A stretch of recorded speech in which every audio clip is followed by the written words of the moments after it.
Ahí está, ¿verdad? Ahí estamos de nuevo.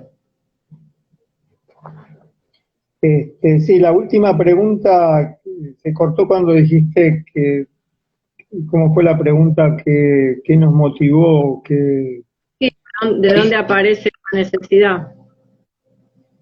A mí me aparece del dolor, el dolor que me produce escuchar esas palabras, el hábito de esas palabras.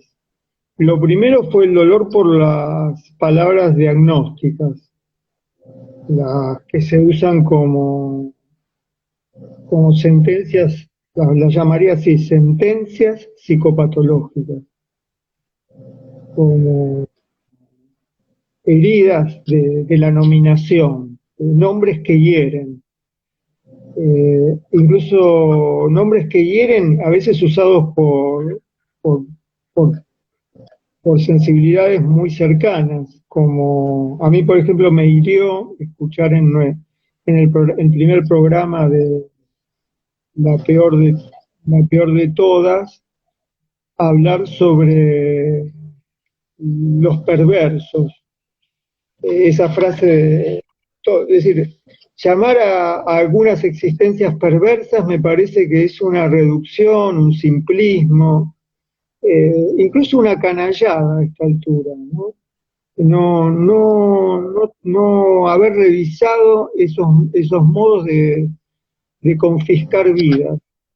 Porque si hay maldad o si hay crueldad, parece que hay que hablar de la maldad y la crueldad, y no de cualidades personales, porque ahí se vuelve es decir, esa idea de utilizar los nombres como sentencias identitarias o cualidades sustanciales a las que queda adherida una existencia, me parece bueno, a mí me incomodó siempre, me incomodó escuchar que se hable de histeria.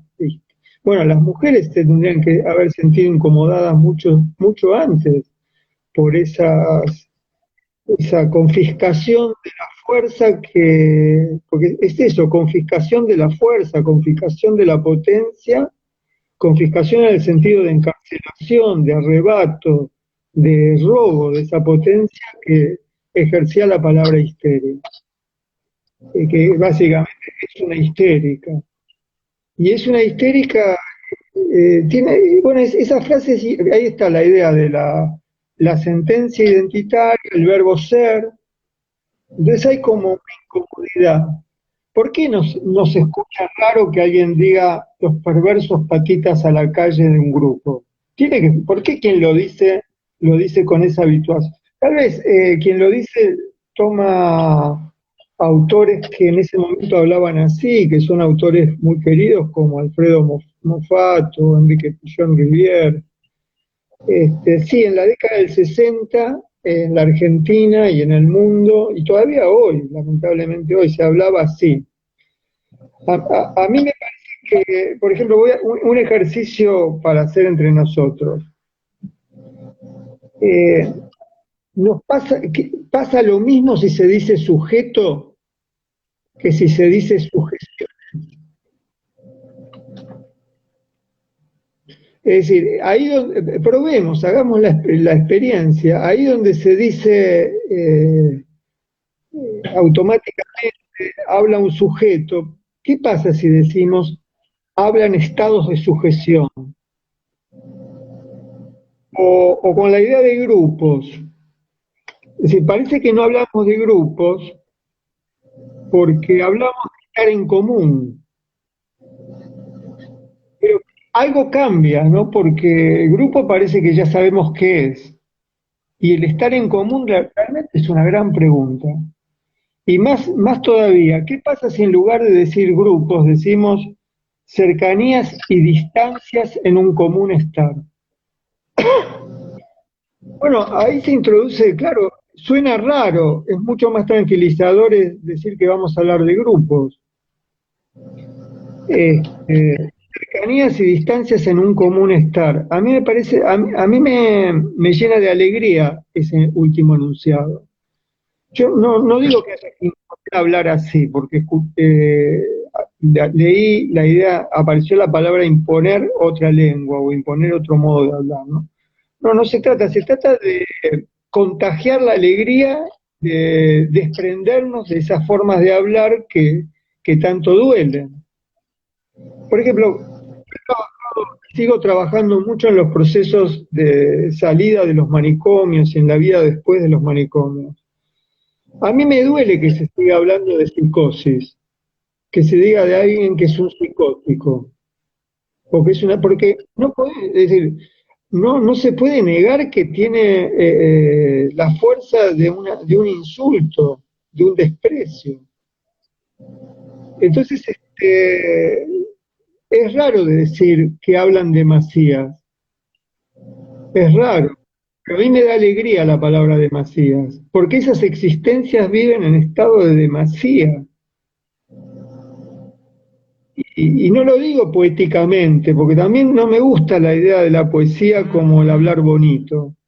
Lo digo con el dolor que me producen esas formas de hablar tan cristalizadas como certezas. Donde se dice cuerpos, los cuerpos, que además tiene como esa connotación masculina, el universal masculino que tienen algunas palabras de nuestra lengua, que para mí no se resuelve. Está bien quienes quieran decir cuerpes, pero para mí hay que hacer un trabajo mayor, porque si no es poner cuerpo o cuerpas, es Pero ahí me parece que es donde a veces queda perdido que este trabajo sobre cómo nombrar lo vivo viene inscripto en todo un recorrido filosófico que se puede pensar, que yo, desde Heráclito, los sofistas, Spinoza, Nietzsche, hay todo un trabajo que ya en el cual estas ideas se inscriben porque digo, en la facultad es como sencillo hacer la crítica al DSM-4, las clasificaciones, que yo diría que casi es hasta un automático, pero cuando se empiezan a interpelar esta misma lógica en otros planos, ya la cosa no pasa de la misma manera, o esto, aquello, se puede acordar casi automáticamente la discusión con el dualismo mente-cuerpo, pero después, a la hora de pronunciarse, ese dualismo sigue insistiendo en las ideas, en las acciones, y por ahí no hay, por ahí se puede lograr entender la idea de psicótico, pero si después tratamos de pensar qué son las demasías, ahí la idea de ser vuelve a colonizar el modo de abordar y de pensar la realidad, y ni hablar la clínica y las prácticas. A mí ahí me parece que es la demora y el detenerse en ir dejando que ciertas maneras vayan siendo pensadas o vayan pudiendo aparecer, me parece que es también un modo de acercarse a estas ideas. Pues aparte el efecto cátedra persia a veces es hacer como una especie de mímesis en las maneras de decir, y dejar de decir psicosis para decir demasías, pero eso no sostiene un cambio de lógica. En esto que vos decís de cuerpo, se puede hablar con la E, pero si la sensibilidad política que sostiene la E es fascista, en realidad es simplemente un cambio de vocal y no un modo de vivir o un modo de pensar o un modo de accionar, desalojando cierta lógica. Sí, ahí aparece una pregunta de Fabio Lacoya que dice ¿cómo vivir sin el nombre? No se trata de vivir sin el nombre, se trata de no vivir amarrado a los nombres. Por ejemplo, se puede, yo no digo que, por ejemplo, la palabra persona, que significa máscara y de la cual hemos trabajado tanto, porque la palabra persona, máscara, el teatro, la acción, el estar con, el escenario, el espectáculo, la palabra persona está vinculada a las primeras terapéuticas dramáticas, la tragedia griega, bueno, pero la palabra persona es una simplificación, es decir, yo no te digo vivir sin el nombre persona, pero ¿qué pasa, Fabio, que sé que hizo la pregunta, cuando decimos en lugar de personas, sacudidas que hablan? Sacudidas que hablan. es decir, no te digo que ahora en lugar de personas todos digamos sacudidas que hablan, pero es la búsqueda de salir de una captura de un nombre y poder, ahí donde el nombre queda como amurallado, romper esos muros y dejar que la lengua diga otras cosas. Y entonces esas existencias que llamamos por reducción, simplificación, personas, si se piensan como sacudidas que hablan, mi pregunta es, si yo te digo una sacudida que habla, es decir, en principio te tenés que poner a pensar, es decir, eso es lo que a mí me gusta, a mí me hace pensar eso. Este, por ejemplo, quiero como plantear, ahí donde yo empecé a usar la palabra sensibilidades, porque como decía, me parece que, tomando lo que decías recién, Vero, ese dualismo cuerpo-mente, a mí me parece que a mí me incomodó siempre, y me parece que si ustedes quieren, es una posición monista, y tiene relación con una gran discusión política de la filosofía, de encontrar un nombre que eluda la escisión, que eluda la separación, que eluda la polarización, que eluda lo binario. Y a mí me pareció que sensibilidad es una posibilidad. Pero a lo largo del último libro, hice un listado de todas las palabras que utilicé para ese vacío del nombre. Es decir, volviendo a lo que decía Fabio, ¿se puede vivir sin un nombre? No, no se puede vivir sin un nombre. ¿Por qué nos vamos a privar de los nombres? Es como vivir sin la lengua. Pero no hablar una lengua tan encorsetada. Es decir, porque tal vez ese corset que tiene la lengua tiene que ver con las limitaciones que nos impone, las limitaciones que nos impone esas lenguas, nos impide pensar otro modo de vida o otro modo de habitar la vida. Que no se trata tan solo de nombrar lo vivo, se trata de habitar lo vivo sin lastimar la vida, sin herir la posibilidad de vivir, sin confiscar lo posible. Entonces, a lo largo del libro, alfabéticamente lo voy a mencionar, pero no todas porque son un montón, no las llegué a contar, pero por momentos hablo de ambiciones. Para llamar a las existencias las llamo ambiciones, a veces afectividades, aflicciones, agitaciones. Yo lo digo con sinceridad, a mí me vuelve a poner en el pensamiento esta posibilidad, en lugar de donde se decía personas o individuos o sujetos, que se empieza a vaciar, con todo respeto a quienes hablan en lacaniano y al lugar que tiene la idea de sujeto en psicoanálisis, la idea de la división, la idea de salir del yo, todo eso, es decir, no negamos eso, no es un pensamiento pre-freudiano o pre-lacaniano. Hemos estudiado, hemos amado esas ideas, pero también hemos percibido, o por lo menos lo siento yo, no sé si hablar en plural, pero bueno, sí, porque hablo en plural incluso por la pluralidad de la existencia con la teoría que hay en los pensamientos que habito, ¿no? Yo he pasado por ese yo que habla, ha pasado por distintos lugares. Entonces, a veces a esas sensibilidades las llamé borrascas, babas, cercanías, circunstancias, codicias, confusiones, cordialidades, corporidades, criaturas, curiosidades, delicadezas, demoras, desobediencias, destemplanzas. La lista es enorme, paso a la O, ondulaciones, perplejidades, proximidades. Es decir, para mí se estalla la lengua, se estallan los nombres, y hay una libertad para hablar y nombrar a la existencia amorosamente. Y eso a mí me parece que hablar amorosamente de la vida, hablar amorosamente de las existencias, dejar de usar, en lugar de decir psicosis o psicótico, decir zozobras, o decir a veces voracidades, o decir vibraciones, vacilaciones, turbaciones. Claro, todas estas palabras tienen o estos modos de nombrar respecto de los otros nombres consolidados en nuestra lengua, en nuestros códigos, en nuestros hábitos, tienen esa cosa de momentaneidad, ¿no? No pueden cristalizarse. No se va a poder hablar, no es que se va a sustituir el nombre personas por discontinuidades o destemplanzas. Y además, cada momento va a demandar el encuentro con alguna de estas palabras. Bueno, lo último que quería decir sobre esta lista que está en el blog, porque el libro Sensibilidades está en el blog completo, en su PDF, gracias a que la Cebra nos autoriza, como nos cede el blog, para el blog en la publicación. Digo, agradezco a la Cebra porque no sé si todavía siguen Cristóbal y Anita escuchando el vivo. Siempre da gusto. La gratitud siempre es un momento de gran descanso.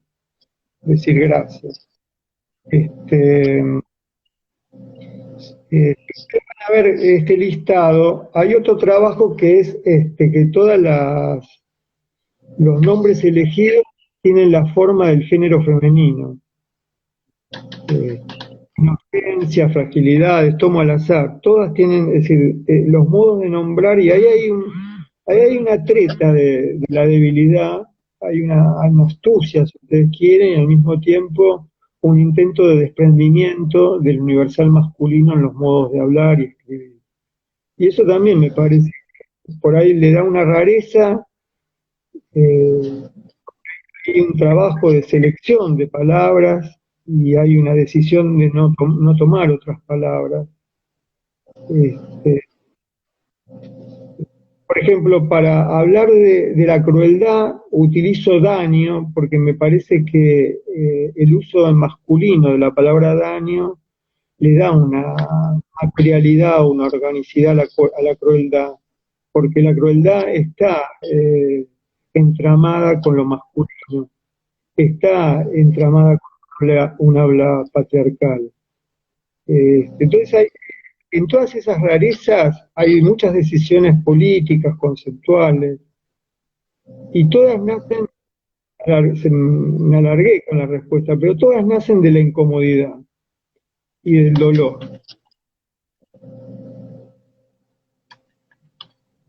Eso en cuanto a la pregunta, Vero.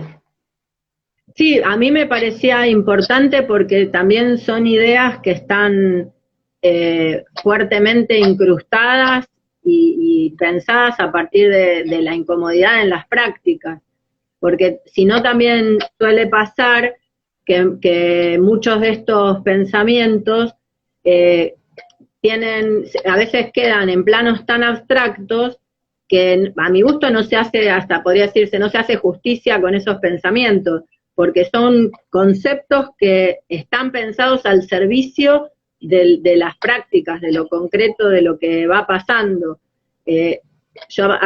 Por ahí me parece también importante nombrar que es una lógica que está en torno a lo que se podría llamar, incluso traicionando a los pensadores, como postestructuralismo, porque si no, en esto que vos decías antes del texto de Ludmer en torno a Sor Juana, yo veía algunos comentarios donde rápidamente se quedaba en lo dicho, lo no dicho, lo verbal, lo no verbal, y acá la lógica que se está trabajando no es una lógica binaria, por eso aparece como otra complejidad en torno a eso. Y creo que va en la rapidez de tratar de capturar las ideas desde lo ya conocido. Sí.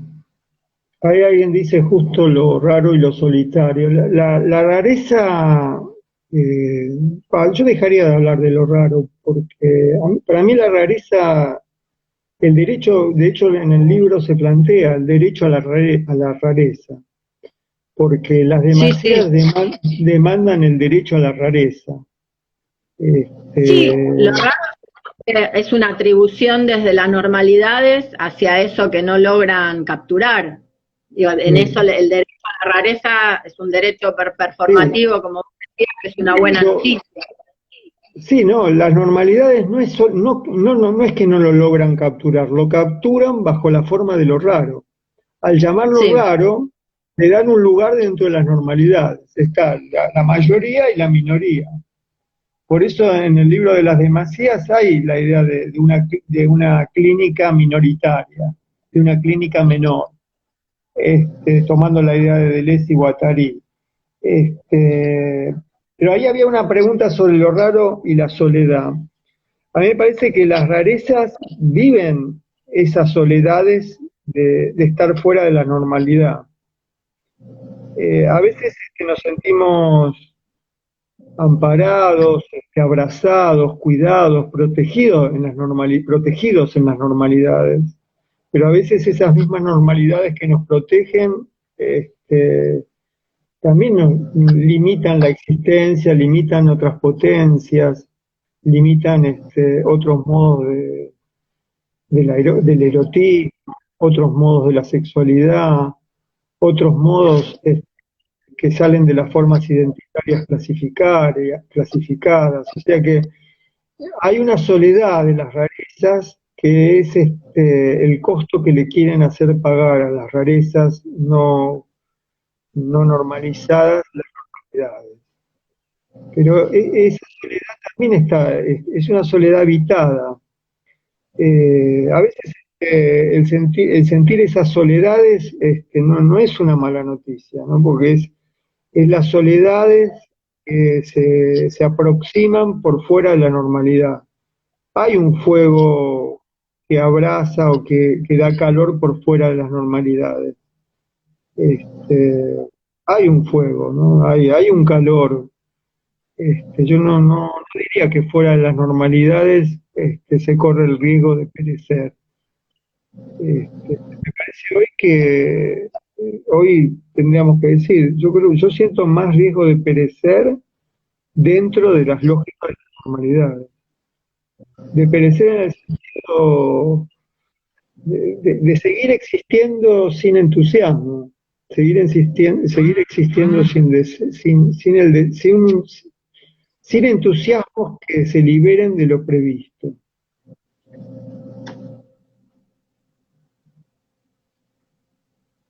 yo una cosa que también pensaba respecto del texto de Ludmer es que aparece al principio la idea de textos dóciles, de la relación entre los lugares comunes y los textos dóciles.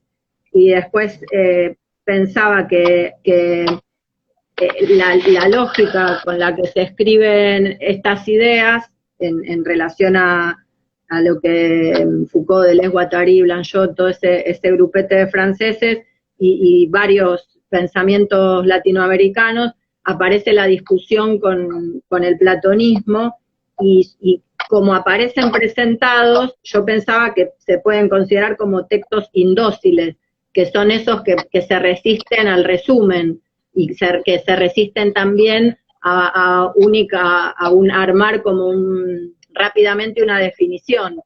En todas Sí, las sí. palabras que vos nombrás para pensar cómo hablar de las vidas, aparece esta cosa de una serie donde puede anclarse en algún lugar, pero también en otro, sin perder de vista que estás ubicando la idea de sensibilidades, eh, Sí, sí. que pasa no solo con Ah, los psicóticos, lo atributivo ah, es parte del modo de nombrar en este tiempo y de las normalidades, de los patriarcados. mira, a mí me parece la idea de indocilidad me parece que tal como la planteas, es muy querible esa palabra. Yo en los 90, o sea, ya hace más de 30 años, trabajaba en lo que sigo trabajando, no con tanto éxito porque los manicomios siguen existiendo. En ese proyecto de terminar con los manicomios, y en esos años trabajaba en el Hospital Esteves, que es un hospital psiquiátrico que está en Lomas de Zamora, de mujeres. Y cuando estaba escribiendo de liberar la psicosis, yo quise como acompañar ese texto con la experiencia de la clínica en el Esteves, y no encontré mejor expresión para el artículo sobre la clínica en el Esteves, que era discrepantes e insumisas.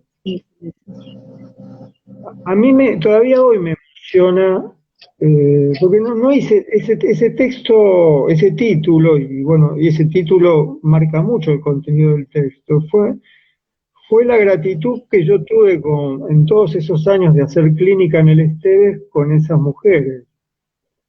Ya, es decir, se las llamaba con todos esos nombres brutales que la psiquiatría utiliza, porque utiliza bipolares, qué sé yo, paranoicas, Ese bueno, es el que está el manifiesto de las crónicas. Sí, sí, Crónicas es también otra atribución, otro nombre. Claro, las pacientes empezaban a escribir manifiestos, y un manifiesto, no me acuerdo cómo se llama, pero hablan cuestionando, es un manifiesto contra la idea de cronicidad. Pero quería decir que discrepantes e insumisas todavía me emociona, porque es como, volviendo a la idea de gratitud, es mi gratitud clínica con toda esa experiencia y esas mujeres. Es decir, en ese momento todavía lo uso como, en aquel momento lo uso como atribución, ¿no? Yo hoy hablaría de las discrepancias e insumisiones, pero discrepancias e insumisas en ese momento fue un modo de acercarme amorosamente a esa clínica, y también pensar algo que yo recomiendo pensar, porque que es que las cosas que pensamos tienen que ser amorosas si las escuchan las personas que atendemos. Es un poco así.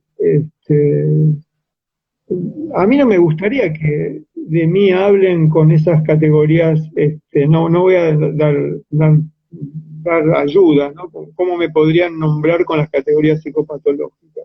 No me gustaría escuchar hablar así de mí. No me gustaría que las personas con las que yo trabajo clínicamente escuchen esa violencia. Y no lo hago por encontrar, es decir, no es un intento de encontrar un eufemismo o un sinónimo. Es el intento de la invención de un modo de hablar que sea coherente con un modo de pensar y un modo de hacer clínica. Entonces, la clínica es un modo raro, la clínica es una rareza.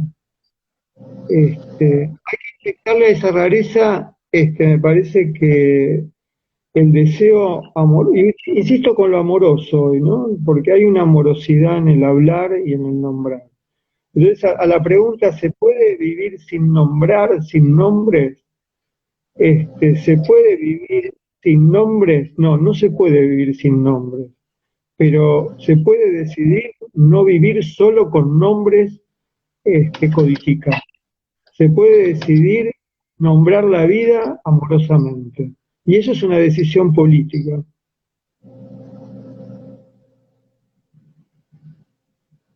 Me estaba acordando de una canción de Sudor Marica que justamente dice: déjame vivir sin nombres, ya no los quiero. Ah, ahí lo pusiste. Creo que dice: déjame sentir que siento. Ahí, si Rochi la escribe, no me acuerdo cómo seguía la letra. Pero bueno, termina con esta idea. Bueno, pues yo no me quiero meter con sus maricas porque... Te van a decir que sos K.